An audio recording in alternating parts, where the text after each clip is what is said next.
আল্লাহ থেকে তাকে শেভ করিয়েন না। দেখেন এটা অনেক কিছু না, এমন না যে শেভ করলে আপনি একবারে কাফের হয়ে গেছেন, মুশরিক হয়ে গেছেন, এমন না। লজ্জা থাকা উচিত। কিভাবে কাটতেছেন, কিভাবে মহিলার ওঠে না আপনার ওঠে, কেমনে কাটতেছেন? গলা কেটে দিবেন? কাটবেন না কেন? এটা হারাম। এটা কাটাও তো হারাম। শুকর খাওয়া কি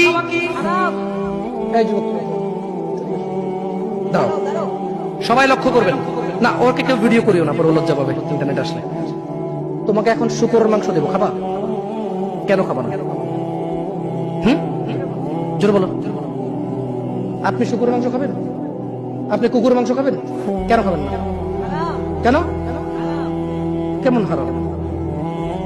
শুকরের মাংস খাওয়া কি এই এখানে তেলারা ভেবে বলছি না, কেউ কি রাজি হবে তার বোনের সাথে জানা করতে?